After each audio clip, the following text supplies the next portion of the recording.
मुंडवा जमीन व्यवहार प्रकरणी पार्थ पवारांच्या अडचणी वाढण्याची शक्यता। पार्थ पवारांवर अद्याप गुन्हा दाखल का नाही, मुंबई हायकोर्टाचा थेट सवाल। पुण्यातील जमीन व्यवहार प्रकरणात कुणालाही वाचवायचं नाही, सरकार मुंबई उच्च न्यायालयात सबमिशन करेल, मुख्यमंत्री फडणवीसांचं भाष्य।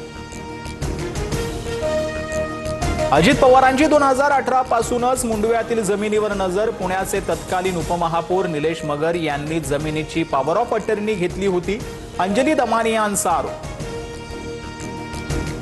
पुणे जमीन व्यवहाराशी माझा काही संबंध नाही, मी 2004 साली उपमहापौर होतो। हा व्यवहार 2018 मधील निलेश मगर यांनी दमानी यांचे आरोप फेटाळले।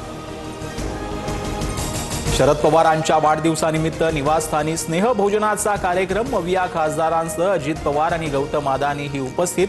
कार्यक्रमानंतर अजितदादा आणि रोहित पवारांचा एकाच कारनं प्रवास। लाडक्या बहिणींनी विरोधकांचा टांगा पलटी केला, योग्य वेळी लाडक्या बहिणींना 2100 रुपये देणार, उपमुख्यमंत्री एकनाथ शिंदेंचं आश्वासन। लाडक्या बहिणीमुळे सरकार आलं, पण 1 नंबरचा माणूस 2 नंबरला जाऊन बसला। जयंत पाटलांचा फडणवीसांसह शिंदेंना टोला, तर आमच्यात नंबर बदलतात, अदलाबदली करत असतो, देसाईंचा प्रतिटोला। जिल्हा परिषद आणि महानगरपालिकेच्या निवडणुका जोमानं लढायच्या। धनशक्तीला श्रमशक्तीतून उत्तर देऊ, मविया सोबतच युती करा, महायुतीतील पक्षासोबत युती नको, उद्धव ठाकरेंचं जिल्हा प्रमुखांना आदेश। अमित शहा आणि देवेंद्र फडणवीसांचा उद्धव ठाकरेंना टोला। मद्रास हायकोर्टाचा न्यायाधीश हक्कभंग नोटीसीवरून घेरलं, तर कोण होतास तू, काय झालास तू, शहांचा व्हिडिओ शेअर करत फडणवीसांनीही ठाकरेंना डिवचलं।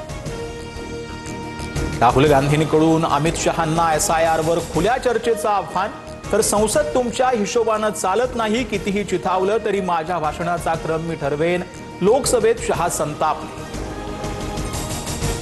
नेहरू गांधी कुटुंबानं 3 वेळा मतचोरी केली, पंडित नेहरू, इंदिरा गांधी आणि सोनिया गांधी यांची उदाहरणं देत अमित शहांचा दावा। गदारोळानंतर विरोधकांचा लोकसभेतून सभात्याग।